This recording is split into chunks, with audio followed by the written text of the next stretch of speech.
Bueno, bienvenidos a todos. Espero que os encontréis bien en vuestras casas, en especial en este momento tan complicado que estamos viviendo en España con la segunda ola. Es un evento dedicado al tema Build to Rent, que es un tema que desde BNP Paribas Real Estate y SCP Business School hemos creído que era muy importante englobar dentro de nuestro calendario de eventos anuales del 2020. Contamos con un cartel excepcional que voy a ir presentando poco a poco con sus respectivas afiliaciones. Empiezo con Mario Lapiedra, director general inmobiliario de Neinor Homes. Bienvenido. Encantado. También tenemos a Alejandro Bermúdez, que es CEO de Atlas Data. Bienvenido también. Encantado, muchas gracias. Gracias, Juan Pablo Vera, director general de Testa. Bienvenido. ¿Qué tal? Encantado. Encantado. Ignacio Enguita, Asset Manager de Real Estate AXA. Gracias por estar con nosotros hoy. Buenos días, muchas gracias. José María García, director de Vivienda de la Comunidad de Madrid. Gracias por estar con nosotros hoy. Gracias, Jaime, por invitarnos. Y luego tenemos a Mario Verdier, Head of Residential and Property Management de BNP Paribas Real Estate. Gracias por estar con nosotros hoy. Hola, buenos días a todos. Gracias.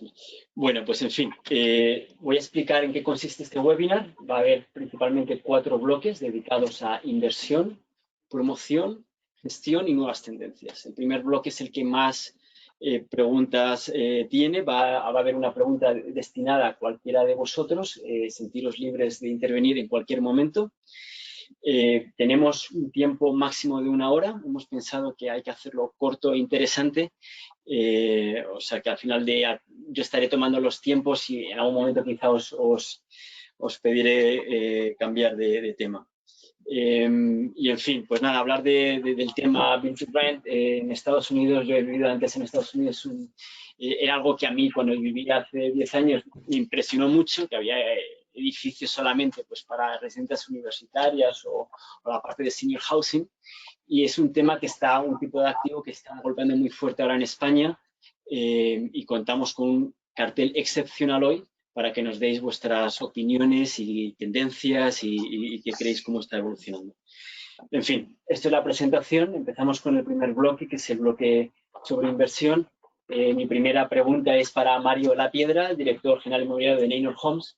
Mario, imagino que todos los oyentes probablemente lo que estén pensando en casa es qué tipo de criterios se utilizan para seleccionar, decir, este es el suelo, este es el mercado local donde esto es rentable para un promotor o un inversor. O sea, sabemos que vosotros habéis tenido un banco de suelo antes de 2018-2019, pues un poco nos cuentes también vuestra experiencia de cómo habéis hecho la selección y luego también, pues si tenéis algún plan futuro de estrategia, nos encantaría conocerlo. Perfecto, Jaime. Pues vamos por partes.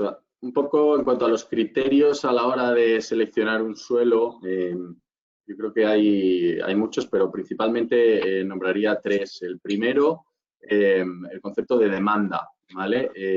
La necesidad real de la demanda en cada zona y no darla por supuesto. Nosotros desde el principio hemos sido muy activos con los estudios de demanda para el Build to Sell, lo mismo estamos haciendo para el Build to Rent y más en un entorno con el que nos movemos hoy, en donde el mundo cambia cada 3 meses, como hemos podido ver. El segundo criterio es realmente una de normativa urbanística, es decir, ¿qué realmente me permiten hacer en ese suelo? He identificado que la demanda necesita pisos de X metros y de tales tipologías, y luego así, y la normativa hay veces que sí que encaja y hay otras que, como sabéis, lleva un decalaje relevante la actualización de la normativa, pues no tanto. Entonces ahí se producen ciertas casuísticas que son complejas. Y por último, el precio. Un precio al que se transaccione el suelo, en donde realmente permita generar retornos razonables al promotor, dependiendo del riesgo constructivo que vaya a asumir, y al inversor final patrimonialista, bien sea el mismo promotor, como en algunos casos somos nosotros, o bien sea un tercero, como los compañeros que hoy nos acompañan en la mesa, y que ambas partes y digamos toda la cadena tenga sentido y permita que cada cual en cada zona con un riesgo concreto pues pueda ser remunerado. En cuanto a los suelos que ya tenemos en cartera y a la hora de decidir cuáles llevamos a Build to Sell y Build to Rent, pues nos basamos mucho en el criterio de maximización de la rentabilidad o del retorno de nuestros accionistas. Pero paradójicamente eso te lleva a los 3 puntos del principio, es decir, que esa maximización nosotros la vemos donde hay demanda, donde realmente hay una necesidad que nos va a permitir maximizar esa rentabilidad, y por otro lado abre un cuarto concepto, que es la financiación, ¿vale? Que en el caso del retorno con los accionistas, sabéis que el producto Build to Rent pues tiene ciertas limitaciones adicionales al Build to Sell, y eso hay veces pues que en suelos determinados nos permite acceder a una financiación de un tipo y en otros de otra. Entonces eso juega también en la toma de decisión. Y por último, creo que decías, estamos buscando suelo específico para Build to Rent, sí, con la versatilidad de que buscamos, digamos, suelo que pueda cubrir necesidades residenciales globales. Nosotros, como Neinor, pues tenemos esa capacidad de poder destinar suelos tanto a Build to Sell como a Build to Rent, y en ese sentido, digamos que estamos activos en ambos mercados.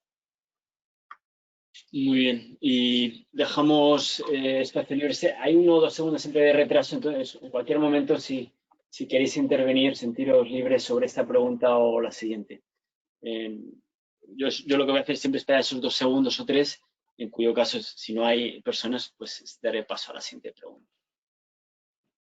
Muy bien, pues entonces, perfecto. Alejandro Bermúdez, de Atlas Data. Sois expertos en análisis de mercado con nuevas tecnologías. Nos gustaría mucho saber qué horquillas de rentabilidad estáis manejando, no solamente para este tipo de activos, sino en las diferentes zonas geográficas de España, los principales mercados. ¿Cómo nos puedes informar? Perfecto, es una buena pregunta, y la verdad es que la respuesta que ha dado Mario antes me ha encantado, los 3 o 4 puntos que han dado, y voy a enlazar con esa respuesta para explicaros la rentabilidad. Como sabéis, bueno, el Build to Rent se opera, se trabaja, se comercializa de forma diferente al Build to Sell, y tenemos que cambiar un poco el chip a la hora de buscar demanda y buscar precios para hacer un activo en Build to Rent o Build to Sell. Nosotros hemos definido a lo largo de nuestros estudios, hemos estudiado toda España y todo Portugal, y hemos definido varias zonas o tiers que tienen más absorción o menos absorción en Build to Rent.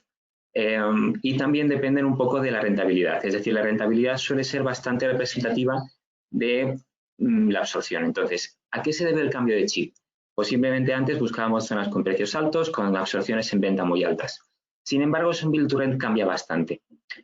Antes un Tier 1, por ejemplo, una zona Prime, estaban rentabilidades en una ciudad muy buena como Madrid, Barrio Salamanca, o la zona Diagonal en Barcelona, estaban rentabilidades del 3-4%, gross yield, rentabilidad bruta. Sin embargo, en Build to Rent tenemos que buscar suelos, o lo que recomendamos a nuestros clientes es que busquen suelos con rentabilidades ligeramente más altas, entre el 4,5 y el 7%, porque esto nos ha demostrado que son zonas no muy prime de las ciudades, pero que están en una corona suficientemente interna en las ciudades como para tener muy buena absorción y a la vez muy buenos precios. Al final, el Build to Rent responde más a una necesidad habitacional pura más que a inversión, de cara a los clientes finales nos referimos, y siempre tiene mucha más liquidez un producto en alquiler en esas zonas. Por ejemplo, un Vallecas o en Barcelona un Cornellà, un Hospitalet, tiene mejores absorciones que un barrio Salamanca en cuanto a alquiler. Entonces, las rentabilidades idóneas para invertir son zonas que tienen entre 4,5 y 7. Muy bien, Alejandro. Déjame un poco enfatizar más sobre esta pregunta. ¿Observáis alguna diferencia entre tipología dentro de Build to Rent? Puede ser senior housing versus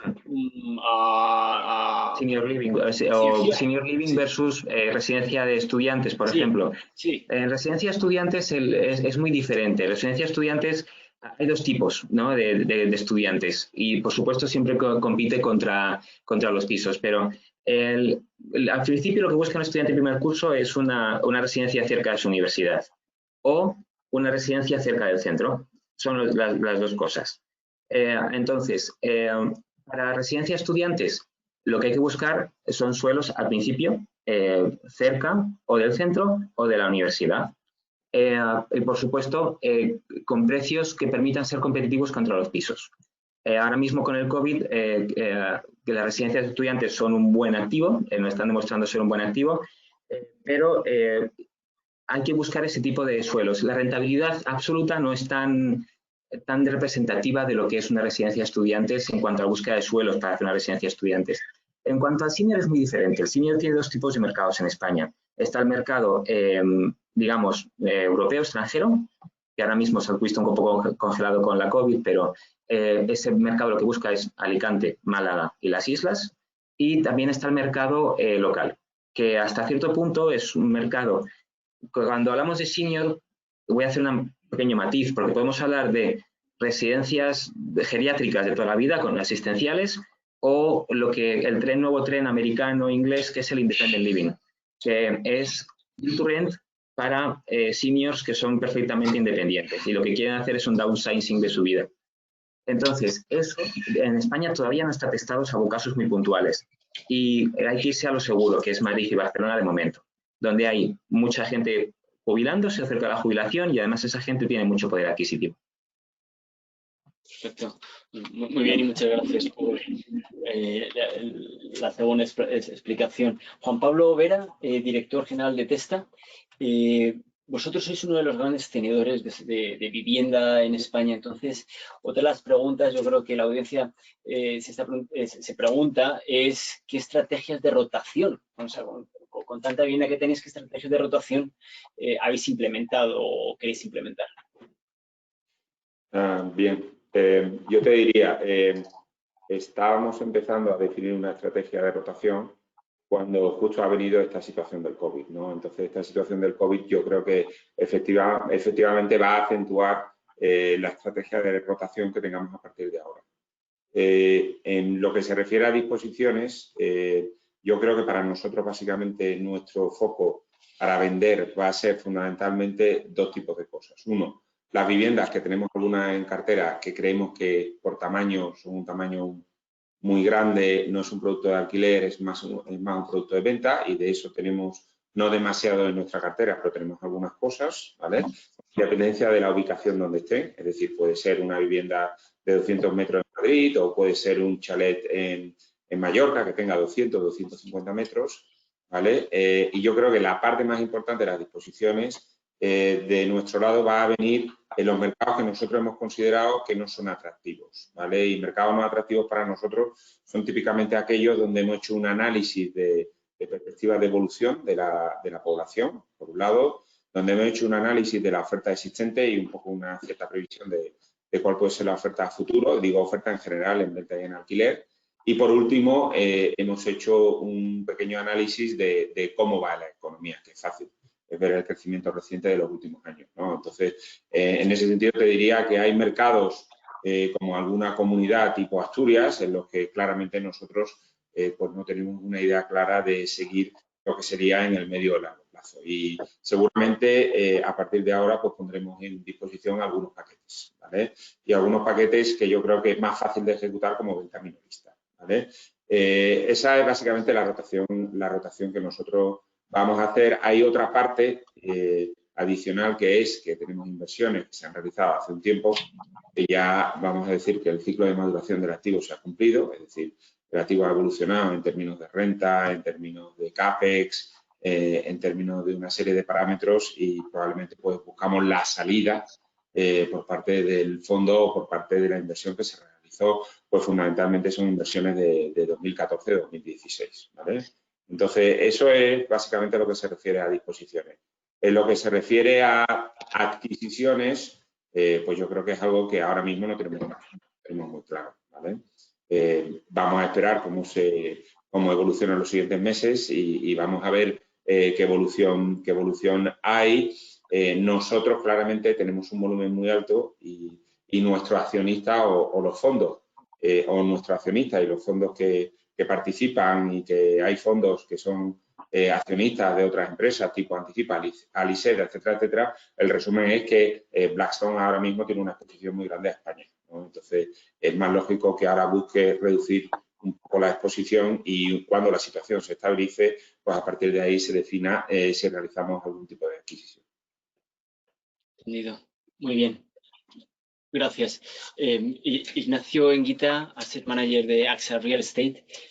Ignacio, yo lo que entiendo es que tradicionalmente los promotores no siempre han tenido en primer plano temas como la sostenibilidad o la eficiencia energética. Ahora son temas muy candentes, están de moda, y estamos hablando de una tipología de activo que es el Build to Rent, donde el promotor asume ciertos costes y gastos, y esto cambia su estructura de mercado. O sea, simplemente, mi pregunta para ti, Ignacio, es si al asumir estos costes y estos gastos puede llegar a poner en primer plano, por primera vez, la parte de sostenibilidad, eficiencia energética y otros factores que quizá la tecnología puede ayudar en el real estate. Sí, la verdad es que el enfoque ha cambiado mucho en los últimos años, ¿no? El mercado legislativo a nivel ambiental ha condicionado mucho estos avances, pero la entrada de inversores institucionales en Build to Rent, como somos nosotros, acelera mucho más este esfuerzo, ¿no? En nuestro caso concreto, en AXA IM Real Assets, los temas que llamamos de ESG, que es una tendencia del mercado, que es Environmental, Social and Governance, estos temas en nuestras inversiones inmobiliarias son cada vez más prioritarios, ¿no? Y no solo miramos la parte de environmental, que es quizá la que tú comentas, sino también los aspectos más sociales y de gobierno corporativo, que en su conjunto lo que pretenden es hacer inversiones más responsables y comprometidas con la sociedad, ¿no? Hemos realizado inversiones en viviendas de precio accesible y todos nuestros desarrollos en Build to Rent que incorporan siempre un enfoque especial de sostenibilidad con un sello incluso de alguna certificación energética, ¿no? Como es un caso como Méndez Álvaro. Además, creemos que es que el arrendatario está evolucionando en este sentido, ¿no? Entonces, de alguna forma tenemos que acompañarle y además es que cada día es más exigente y selectivo. Desde un punto de vista operativo, que quizás es un poco más tu pregunta, la ecoeficiencia tiene beneficios claros en el día a día, ¿no? En términos de ahorro en el consumo de agua y también de electricidad, y son beneficios para el cliente, pero es que también lo son para el propietario, ¿no? Al final nosotros entendemos que de alguna forma nos vemos beneficiados si implantamos un sistema de este tipo. Desde el punto de vista de la promoción, implementar estos sistemas suelen ser un poquito más caros, ¿vale? Pero si la explotación es a largo plazo, como es nuestro caso, empieza a cobrar un poco de sentido, ¿vale? Por lo tanto, a nivel operativo y a nivel corporativo existe un compromiso claro para incorporar estos aspectos. Muy bien. Perfecto, muy bien. Muchas gracias, Ignacio. José María García, director de vivienda de la Comunidad de Madrid. Ahora estoy pensando en la vivienda, Build to Rent para vivienda, ¿no? Sabemos que la asequibilidad de la vivienda en España en general es un problema, como en otros países como puede ser Estados Unidos o Inglaterra o las grandes ciudades. Pues Madrid no se libra de esta problemática actual que está muy de moda, y pues nos gustaría mucho saber qué estáis haciendo desde la Comunidad de Madrid en términos quizá de facilitar suelo, y si estáis facilitando suelo, qué criterios estáis utilizando para decir este suelo sí, este suelo no, y en qué términos cederíais el suelo.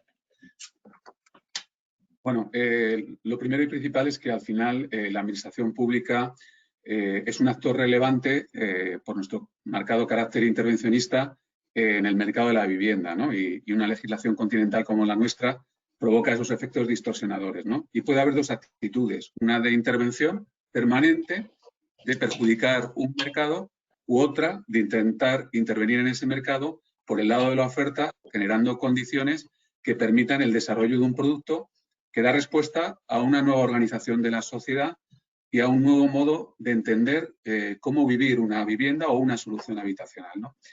En ese sentido, nosotros, como compromiso de gobierno, como pacto de investidura de la presidenta Díaz Ayuso, el Gobierno de la Comunidad de Madrid lo que ha hecho es utilizar un instrumento que tiene desde hace tiempo, que son los suelos provenientes de cesiones obligatorias de planeamientos nuevos, las redes públicas de suelo, en este caso, que tenían destino a la promoción de vivienda pública o social, ¿no? Ese suelo, por diversas circunstancias, sobre todo jurídicas, la complejidad de las fórmulas jurídicas para desarrollarlos, por un lado, y por otro lado, la infinita imposibilidad que tenemos las administraciones públicas de movilizar presupuesto para realizar la inversión con medios propios, entendimos que el mecanismo adecuado era ponerlos en servicio, en colaboración público-privada, para que esos suelos fueran explotados por concesionarios privados con unos objetivos públicos. Objetivos públicos que es movilizar ese suelo, generar muchas viviendas y que las rentas arrendaticias sean asequibles, es decir, con un precio significativamente inferior al mercado. Ese patrimonio, que no es pequeño, tenemos más de 1.200.000 metros cuadrados de suelo residencial para estos fines. Lo que hemos estado haciendo es ir definiendo cómo podría ser el negocio jurídico, en este caso una concesión administrativa de manial, cómo podría ser esos suelos atractivos, y me preguntabas cómo los hemos seleccionado. Bueno, por decantación. Primero, los que tenemos, los que nos han provenido de cesiones obligatorias. Y dentro de esos, aquellos que tengan la condición de solar, suelo apto, que a su vez las dimensiones mínimas de las parcelas permitan una edificación razonable de al menos 50 viviendas y que estén ubicados en zonas bien comunicadas de transporte y en desarrollo que conecta con lo que decía Mario Lapiedra de la demanda, ¿no? Donde hay necesidad de vivienda. Y es ahí donde hemos ido seleccionando los suelos. Actualmente creemos tener aproximadamente 72 parcelas en esa disposición para construir al menos 10.000 viviendas y el mecanismo, como te decía, sería una concesión administrativa de manial que lo que permite es que los madrileños pongamos en servicio ese patrimonio de todos para cumplir el fin público, que es la vivienda asequible, sin que nos desprendamos de él, sin condicionar el presupuesto público, movilizando inversión privada, generando empleo y cumpliendo el objetivo de generar una oferta suficiente en el mercado de alquiler a un precio asequible. Ese es básicamente el plan que estamos desarrollando, que se llama Plan Vivienda. Muy bien, José María, un tema apasionante. Comparto la importancia de lo que estás diciendo. Voy a volver a este tema en otro bloque, oferta versus demanda, lo cual yo creo que como primer bloque ha quedado muy claro. Y por último, dentro de este primer bloque de inversión tenemos a Mario Verdiguer, Head of Residential Property Management de BNP Paribas Real Estate. BNP Paribas Real Estate, una institución importantísima, no solamente en España, sino en el resto de Europa. Nos interesaría mucho entender cómo veis la evolución del Build to Rent, la importancia y cualquier otro aspecto que puedas, por favor, aportar.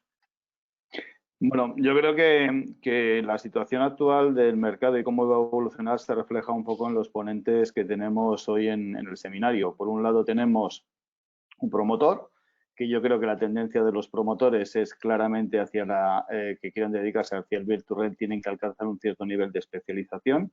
No el señor que promueve viviendas sin ninguna experiencia y sin ningún conocimiento puede ponerse a hacer promoción para Build to Rent. Por otro lado, tenemos unas plataformas de inversión que gestionan el dinero propio o el dinero de terceros y que tienen unas necesidades. Y por otro lado, tenemos unas plataformas de gestión que necesitan ser muy eficientes cuando están gestionando esos grandes patrimonios de viviendas. Eso pasa fundamentalmente hoy en día por la digitalización de todos los procesos. Y ese modelo disgregado que tenemos ahora, yo creo que como debería de evolucionar o como en otros países hemos visto que evoluciona, es a un modelo de integración vertical, que al final es el que esto puede generar mayor valor para el accionista. Cuando el promotor ya tiene una cierta especialización en el modelo de Build to Rent, se puede retroalimentar de la experiencia que va adquiriendo y el conocimiento de cómo tienen que diseñarse esas viviendas a través de la plataforma de gestión y a través de la plataforma de inversión puede gestionar no solamente su propio patrimonio, sino también el patrimonio de terceros. Esa integración vertical yo creo que es la tendencia que tendremos en el futuro. Esa integración te permite generar una imagen de marca, te permite generar una experiencia de cliente que puede ser transversal y esa experiencia de cliente es algo que cada vez más los inquilinos están demandando. Y el modelo del promotor que solo vende para Build to Rent, pues tiene un problema grande y es que gran parte del riesgo lo está asumiendo el promotor. Y los promotores yo creo que cada vez seguiremos viendo muchas operaciones de un llave en mano entregado para un inversor, pero cada vez veremos más operaciones de carteras, donde realmente el valor de que sea generado en esa plataforma y en esa cartera, el inversor institucional puede acabar comprándolo. Necesita un tamaño mínimo, necesitas tener para el inversor institucional y creo que esas plataformas de gestión más vertical y que sean capaces de hacer todo el ciclo será lo que iremos viendo a lo largo de los próximos años. Perfecto. Muchas gracias, Mario Verdiguer. Ahora vamos a pasar con otro Mario La Piedra, el siguiente bloque. Mario Verdiguer nos ha dado el capote, ha tratado temas como quizá las imágenes de marca, ha vuelto a tocar la rentabilidad. El siguiente bloque trata lo que tenemos como promoción. Mario La Piedra, eres aquí nuestro representante como promotor. Entonces, me gustaría un poco elaborar lo que ha acabado diciendo Mario Verdiguer. Me ha parecido quizá incluso sigue sus comentarios y quería preguntarte cómo ves, si ves que el activo Build to Rent, hay unas economías de escala que pueda favorecer lo que podemos llamar industrialización. Es decir, cuanto más se produce, pues menos el coste. Si esto puede tener un impacto sobre la rentabilidad y sobre la marca, que es lo que antes Mario Verdiguer estaba comentando. Quizá, pues, si se os puede identificar un tipo de activos Build to Rent que hay en varias zonas geográficas. ¿Cómo lo veis vosotros esta parte? Bien, pues bueno, empiezo con lo primero que ha sido como terminó Mario Verdiguer, con el concepto de integración, en donde bueno, nosotros no solo estamos de acuerdo.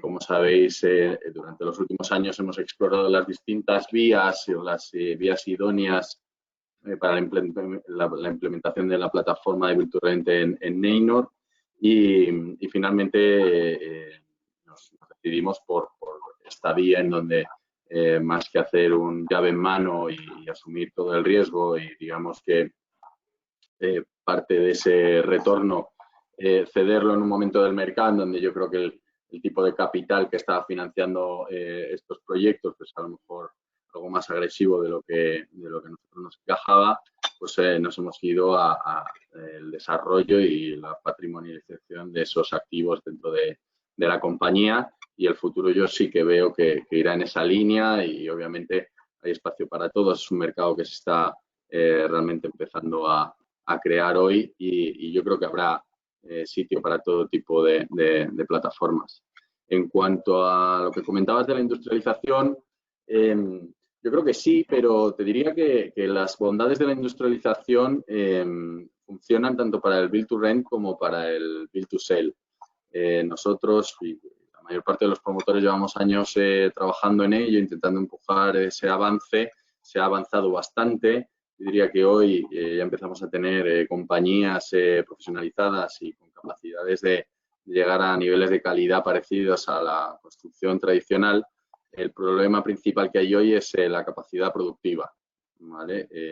Estamos en una fase muy incipiente de esto y realmente hoy hay poca capacidad productiva como para dar soporte a todas las necesidades de los promotores a lo largo de España, pero creemos que realmente es algo que es el futuro y que seguirá avanzando y que estaremos a niveles de otros países en Europa y en el mundo en no mucho tiempo.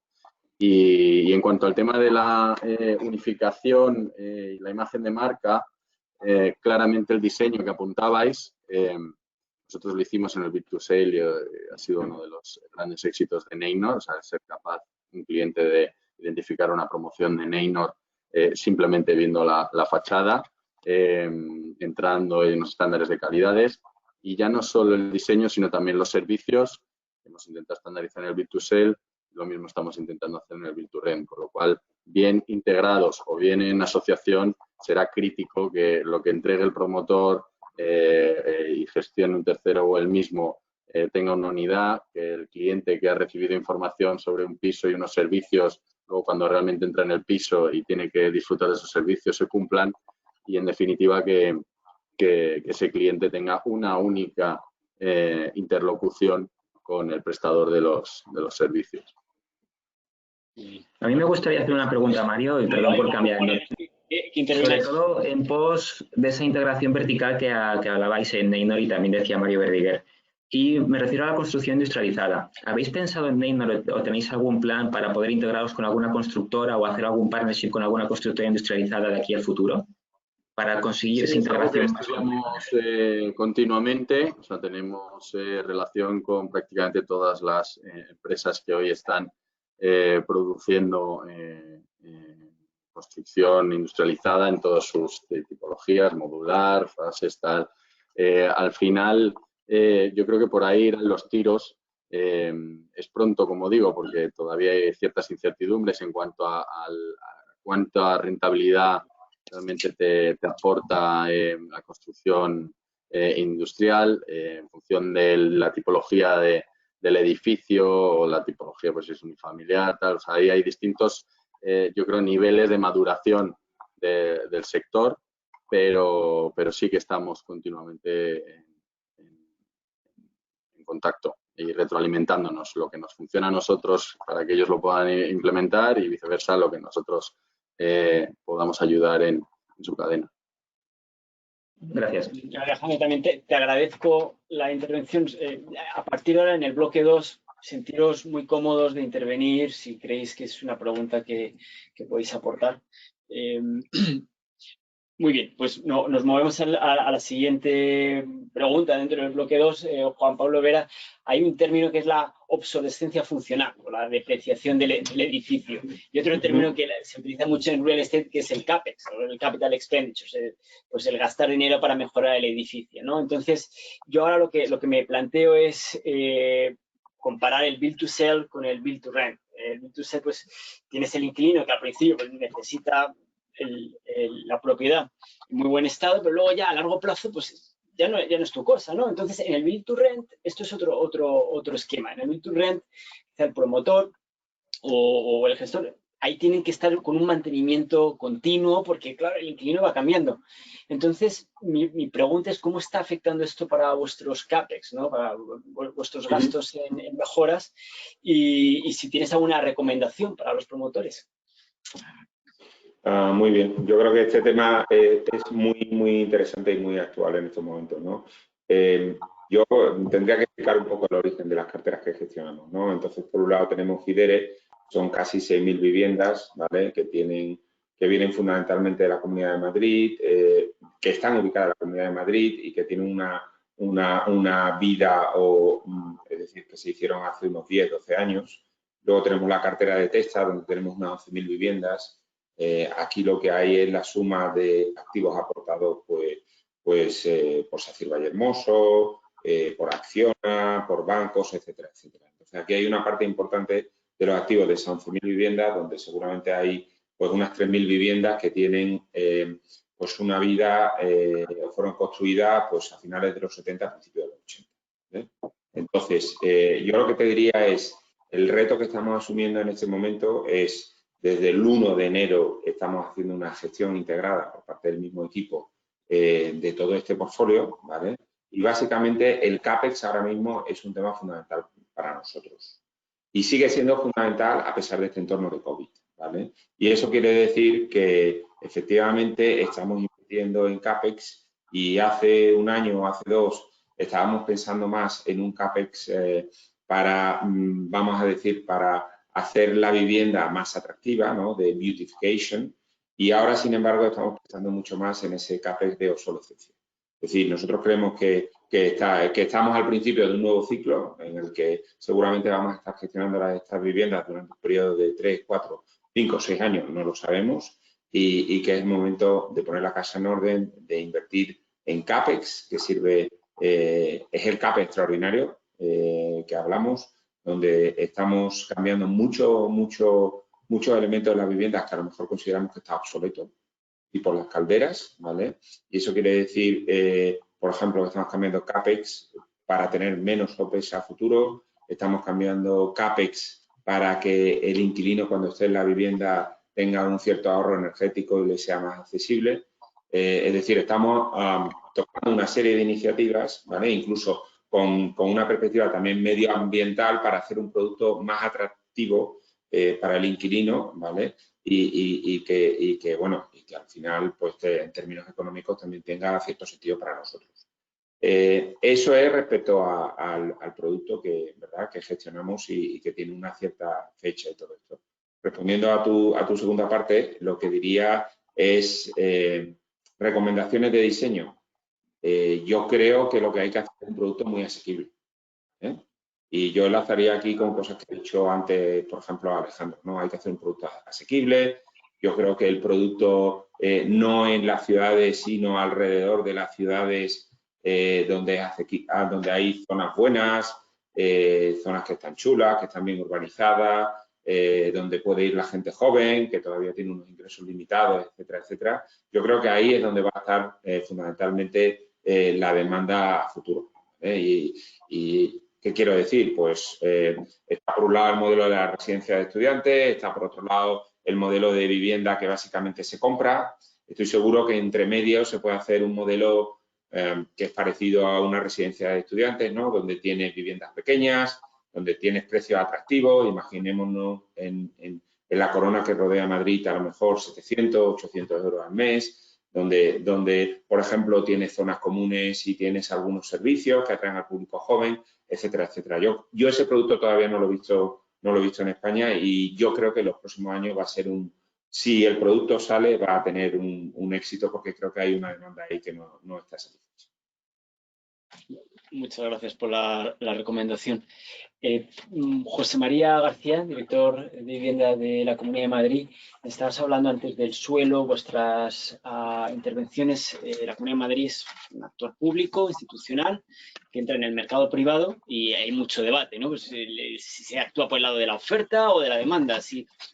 Lo que sí que se sabe, y estoy poniendo en contexto a la pregunta que formularé, es que los incentivos a la demanda, pues si se le da pues cierta ayuda a los inquilinos para la vivienda, el mercado acaba absorbiéndolo y el precio sube. Esa es la parte de la demanda. Vosotros estáis enfatizando la parte de la oferta, es decir, si se aumenta la oferta, pues todo es más abundante y el precio acaba bajando. Entonces, una de las posibilidades es ceder suelo. Estáis facilitando la oferta donde al constructor pues, le cuesta menos, en un mercado competitivo los precios acaban bajando. Aparte del suelo, ¿tenéis algo pensado? Estamos en el bloque de promoción, ¿no?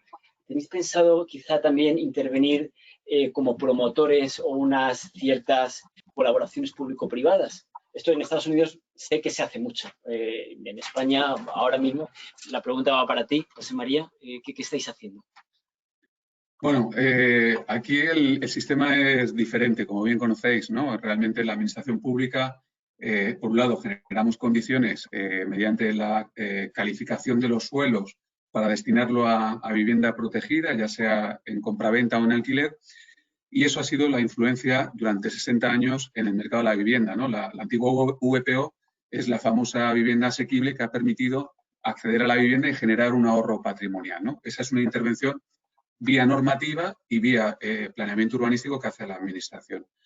Hay otra, que es un papel fundamental que también tenemos, que es como promotor público de vivienda social, ¿no? En ese sentido, la Comunidad de Madrid tiene un medio propio, que es la Agencia de Vivienda Social, el antiguo IBIMA, que es titular de 24.000 viviendas, más incluso que Juan Pablo Vera contesta, que es muy importante, pero nosotros tenemos 24.000 viviendas gestionando, además de carácter social, con todo eso, con todo lo que implica, ¿no? En este momento, imaginaos, 7.000 reducciones de renta a 47 euros al mes, problemas de ocupación no menores, revisiones de renta, problemas también de procesos anteriores de desprendimiento de patrimonio en vía judicial, pero gestionando 24.000 viviendas. Hay que seguir incrementando ese patrimonio. Entendemos que una vía puede ser, poniendo en servicio suelo y generando recursos vía canon, financiar las inversiones en nueva vivienda social, ¿no? Tenemos 248 actualmente en periodo de construcción y aproximadamente en fase de proyecto pretendemos hacer 1.500 viviendas. Cara a futuro, la Comunidad de Madrid tiene una reserva de suelo para vivienda protegida y social de 8.000 viviendas dentro de los desarrollos del sureste. Bueno, pues ahí habrá que estudiar fórmulas de permuta o fórmulas de promoción también, lógicamente, para incrementar ese parque de vivienda e incidir en esa parte del mercado a la que no debe llegar, en este caso, el promotor y gestor privado y sí debe llegar la administración pública. Y lo que señalábamos, el lado de la oferta al final no deja de ser un círculo virtuoso. Movilizamos un activo que no está produciendo rentas en favor de los madrileños, no comprometemos presupuesto público, movilizamos inversión privada y generamos cumplimos el fin del suelo, que es destinarlo a vivienda asequible. Incidimos en el lado de la oferta del mercado, generando una oferta más amplia en un mercado que tiene cada vez más demanda porque hay dificultades de acceder a la financiación en la compraventa. Resolvemos, en este caso, el problema de una clase intermedia de la población y se produce el milagro de que además, vía generación de empleo, 2,5 puestos de trabajo por cada vivienda construida, más generación de retornos de licencias de obra, impuestos de construcción e instalaciones de obras, y los IBIs, los IVAs recaudados, transmisiones patrimoniales, actos jurídicos documentados en su caso, al final va a haber un retorno en favor de la administración que va a permitir financiar políticas públicas. Es decir, caben dos actitudes: o intervenir en el mercado cargándose el mercado, que es anunciar que vas a poner topes en los precios de alquileres, o puedes intervenir en el mercado positivamente ayudando a generar oferta y facilitando, en este caso, a los particulares, a los promotores, a los gestores, a los que sabéis gestionar promociones de vivienda, en este caso con destino a alquiler asequible.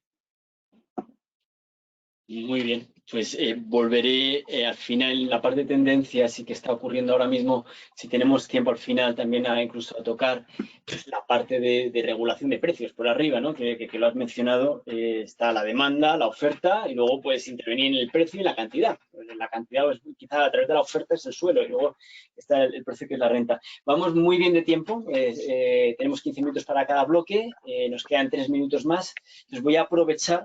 Tenemos en SCP Business School el Master de Real Estate, tenemos una asociación de estudiantes a nivel europeo, entonces nos están transmitiendo alguna de las preguntas. No me va a dar tiempo a hablar de todas, pero tengo una a Mario Verdirer, que es Head of Residential and Property Management de BNP Paribas Real Estate. Y la pregunta es, ¿en qué medida podrían verse afectados los principales impulsores del crecimiento de vivienda en alquiler por la pandemia del coronavirus? Es decir, ¿cómo afecta el COVID a este mercado Build to Rent? Yo, digamos que tengo la esperanza de que el COVID sea una anécdota y que esto pase cuanto antes, con lo cual, bueno, digamos que los modelos de pisos que se están demandando pues están requiriendo o a lo mejor algunas condiciones de más espacios o de un diseño nuevo y alguna cosa más. Pero yo espero sinceramente que el COVID sea algo temporal, que nos podamos pasar página lo antes posible y las inversiones en residencial son inversiones muy a largo plazo. Espero que no tenga un impacto grande, sinceramente.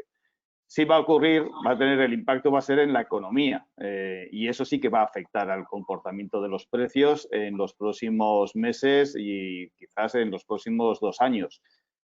Tardar, depende de lo profunda que sea la crisis y sobre todo cómo seamos capaces de salir del impacto económico que tiene el COVID, va a ser lo que va a determinar cuál va a ser la evolución de los precios tanto para venta como para alquiler. Es un poco pronto, solemos tender a ser muy exagerados en nuestras previsiones al principio de las crisis, pero hay una ralentización en el precio de venta que ya se estaba viendo durante finales del 19 y lo que creo es que la mayor capacidad económica de las familias indudablemente afectará a las decisiones de compra de vivienda y a los precios del alquiler.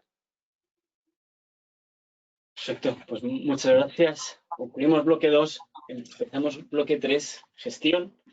Y la primera pregunta, pues del bloque 3, ahora podemos ser un poco quizá más escuetos, podéis intervenir si queréis, nos quedan 2 bloques, son bloques cortos y nos quedan 15 minutos para completar la hora. Juan Pablo Vera, director general de Testa, me pregunto por la profesionalización, es un término que en el acuerdo BNP Paribas Real Estate SCP Business School hemos enfatizado mucho en los últimos 2 años.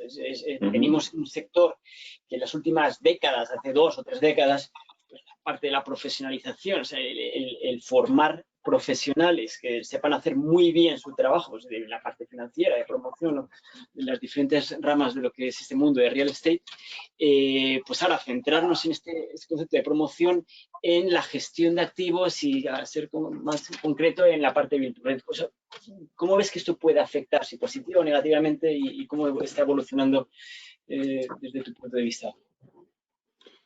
Gracias, Jaime. Yo creo que este tema de la gestión ahora mismo es absolutamente fundamental y va a ser muy importante durante el próximo año y medio, ¿vale? Por la situación económica en la que nos vamos a encontrar, ¿vale? Es decir, nosotros ya estamos viendo algunos síntomas de desaceleración en el mercado y yo creo que en el próximo año, año y medio, vamos a tener un reto en la forma que nos relacionamos con nuestros inquilinos, ¿vale? Y eso significa básicamente incidir mucho en la gestión, en hacer las cosas bien, y vamos a pasar de estar enfocados en el pasado, en el que lo importante es la adquisición del inquilino, es decir, la adquisición del cliente, básicamente a la gestión del cliente, ¿vale? Entonces yo puedo imaginar que dentro de poco tiempo nos vamos a preocupar de, por ejemplo, realizar alguna medida o política de fidelización, ¿vale? Es decir, de tener algún gesto con los inquilinos para que estén con nosotros, para que se queden con nosotros, para que su índice de satisfacción esté, ¿vale? Entonces, yo creo que ahora mismo estamos justo en el momento en el que hay un cambio brutal, ¿vale?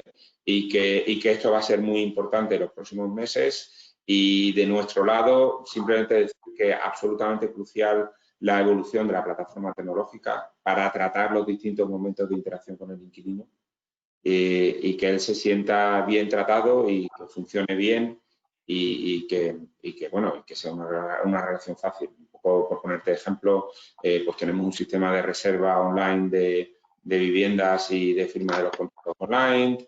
Tenemos una plataforma que llamamos el portal del inquilino, que el desarrollo que ha tenido en los últimos meses ha sido absolutamente brutal para gestionar cualquier tipo de incidencia, etcétera, etcétera. Hemos incorporado un equipo de nuevos profesionales para gestionar todas estas partes mejor, etc. Lo que te diría es que nos estamos preparando. Y yo creo que eso, en este momento, efectivamente va a tener claramente un impacto en la rentabilidad, ¿vale?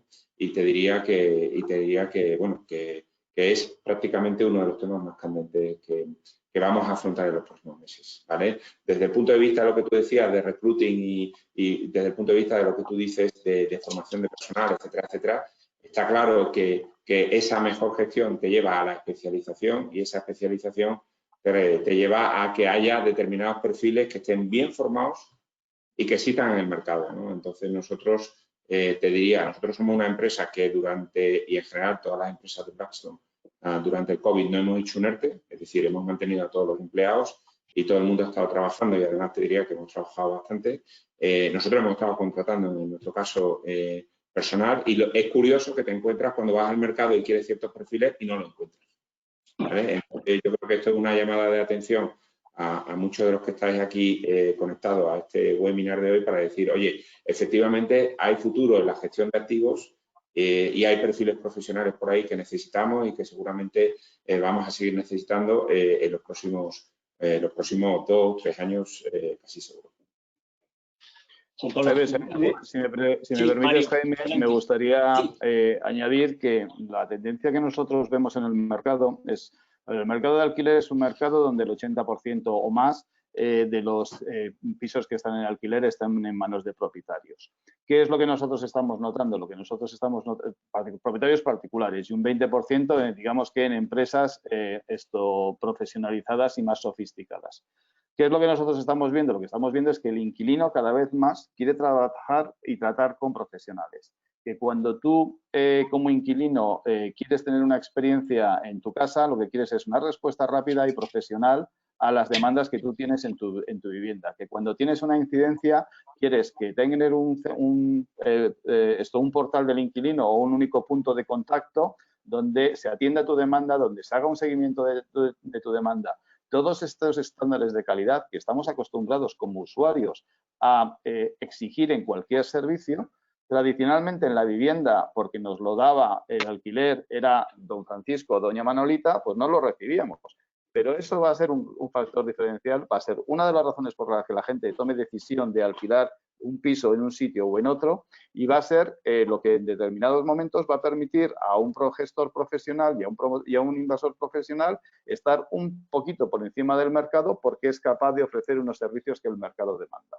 Entonces, yo creo que ahí esto es un tema que va a cambiar o que está ya cambiando radicalmente y que va a ser un más. La gente quiere esta calidad en el servicio. Y los inversores, yo creo que, Ignacio, tú también nos puedes hablar de eso, estáis buscando. Sin duda.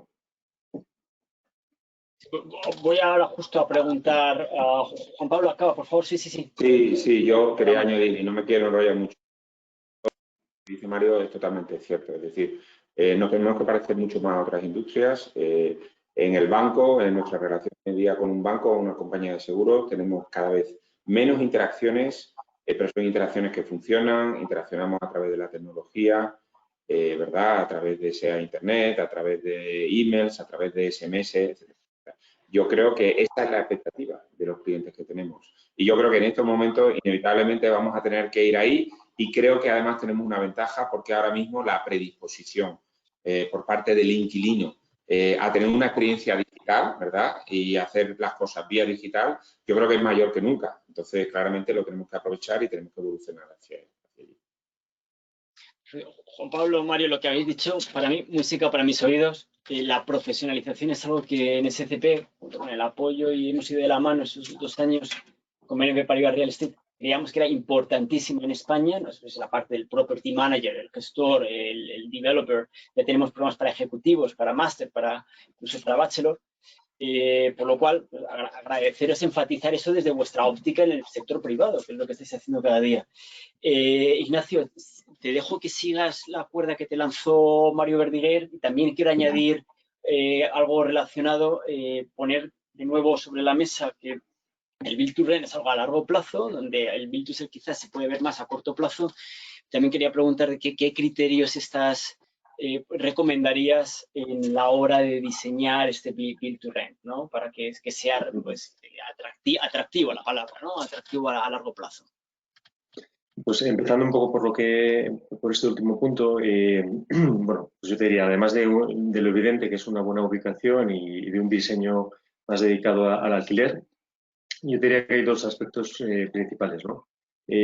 Uno de ellos es el valor añadido que tú puedas dar a tus clientes y el otro es la calidad del mantenimiento junto con el riesgo de obsolescencia, ¿no? Como comentaba Juan Pablo, hay edificios que ya van cumpliendo años y de alguna forma tienes que mantenerlos lo más actualizados posibles, ¿no? Respecto al primero de los puntos, que es el valor añadido, nosotros entendemos que el cliente estará más a gusto, ¿no? Es algo evidente, ¿no? Estará más a gusto en nuestra vivienda cuanto más y mejor servicios tenga el inmueble, ¿no? Es algo evidente. Y lo que es el beneficio de eso es que podrá estar dispuesto a rotar menos, ir a salir del edificio, y posiblemente a pagar un poquito más, ¿no? Entonces, luego hay otros elementos que quizás son más estructurales, como son pues, lo típico, pues una piscina, un gimnasio, unos columpios para familias, pero hay otros detalles que también tienen su valor y que cada vez van cobrando más importancia, ¿no? Pues como es pues, wifi en zonas comunes, servicio de recogida de paquetes, aparcamiento de bicicletas, quizás son aspectos más cualitativos en los que también estamos trabajando, ¿no? Respecto al otro de los puntos, el riesgo de obsolescencia supone mantener el inmueble en plenas condiciones técnicas y estéticas para competir entre nosotros, ¿no? No solo pintando la vivienda de vez en cuando. Eso está bien en un mercado a favor, pero también la idea es ir, lo que comentaba también Juan Pablo, ir invirtiendo dinero, ese CAPEX, en la renovación de los elementos que se van quedando obsoletos con el paso del tiempo y especialmente yo te diría, si quieres por concretar, lo que son cocinas y baños, son elementos que en lo que es vivienda en alquiler son algo que la gente se suele fijar mucho, ¿no? Entonces además acusan mucho el paso del tiempo. Yo te diría que esto nos permite mantener los activos actualizados según los gustos de los inquilinos, que por cierto también van cambiando con el tiempo, ¿no? Yo te diría que la combinación de estos aspectos debería repercutir positivamente en la contratación por parte del cliente, pero también en la fidelidad y en la retención. Respecto a lo que preguntaba Mario, Sin duda, la profesionalización del sector es clave y más si me permites en una empresa como la nuestra, que al final somos parte de esa cadena que en algunos aspectos se va integrando verticalmente, pero en otros tenemos un rol muy definido.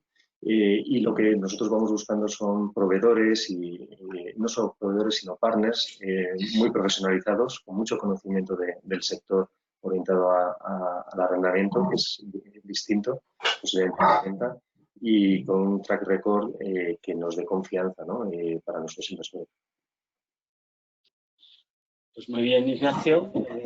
Gracias a todos. Bloque 3 finalizado. Me da pena, pero ahí nos vamos al último bloque, que es el bloque 4. Está yendo muy bien. Hay muchas preguntas del público. No nos va a dar tiempo a cubrirlas para hacerlo corto e interesante. Yo tengo 2 preguntas más en el bloque 4, que es el bloque de tendencias.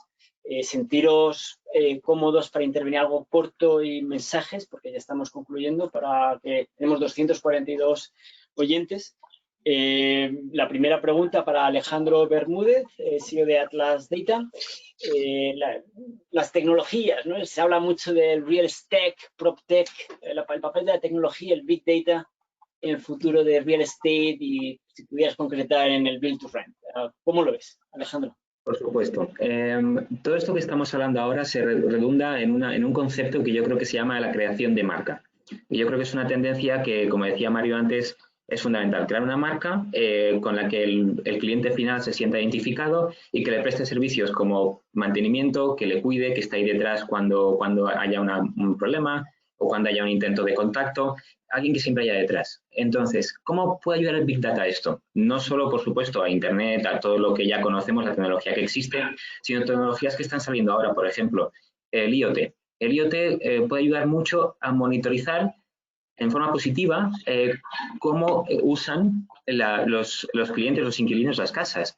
Esto redunda en 2 cosas. Un beneficio para el promotor, porque le permite diseñar luego la siguiente promoción mucho mejor. A lo mejor no utilizan el gimnasio y lo estamos viendo, no lo utilizan, pues no lo pongo, o no valoran el coworking, si se pone un coworking en el Build to Rent, y también redunda mucho en el beneficio del propio inquilino.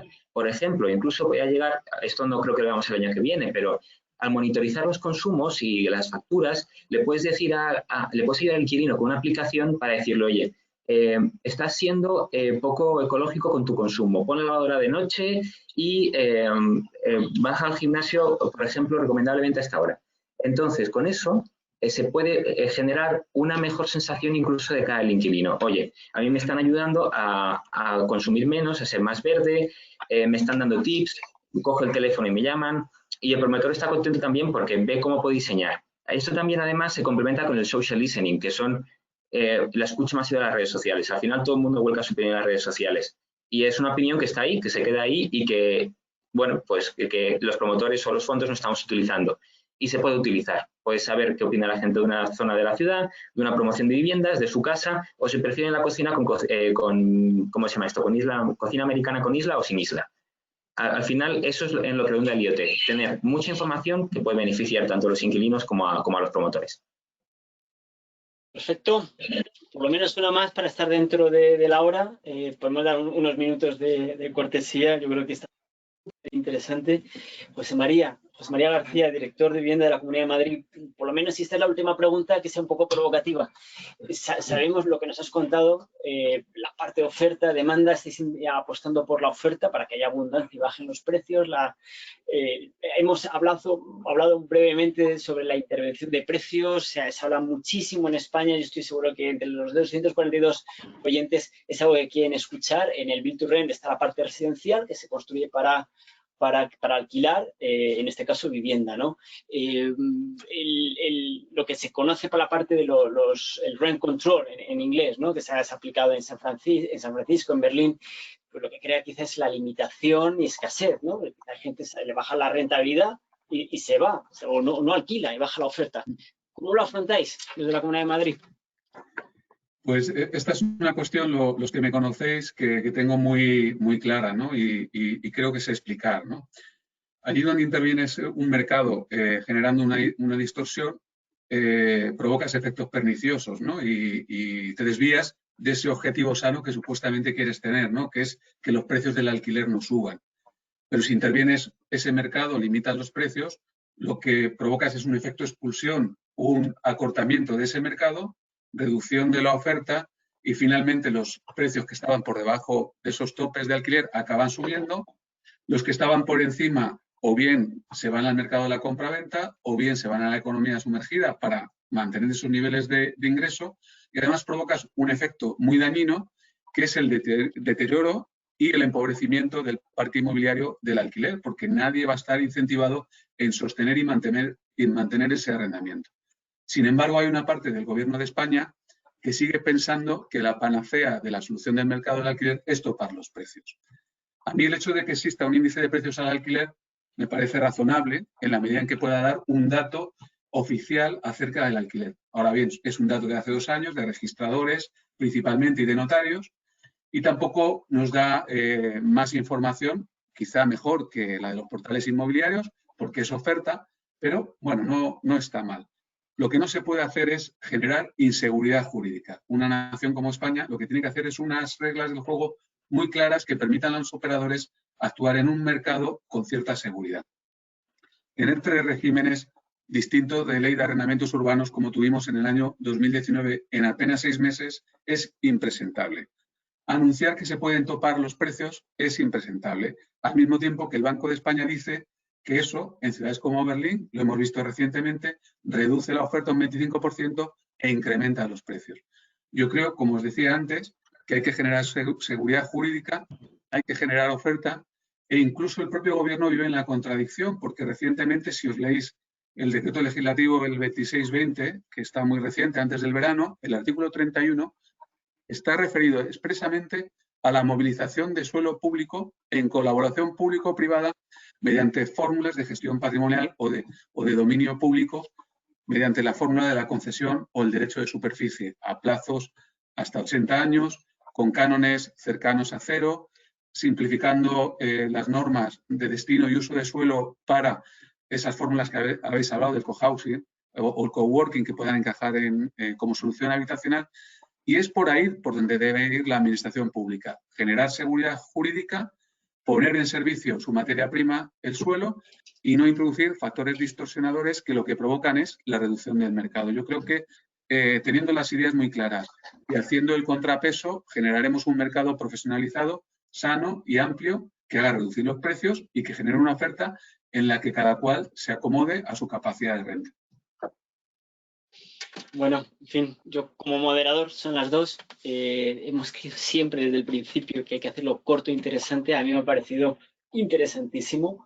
Os quiero agradecer y os voy a nombrar de nuevo por vuestra presencia, tiempo, dedicación. Sé que 1 hora en estos tiempos, en septiembre, que todo empieza, es de agradecer. Entonces, quería agradecer, tengo aquí el listado para que no me olvide nada de la afiliación. Mario Lapiedra, director general inmobiliario de Neinor Homes, muchísimas gracias. Alejandro Bermúdez, CEO de Atlas Data, muchas gracias. Muchas gracias a vosotros. Juan Pablo Vera, director general de Testa, muchísimas gracias.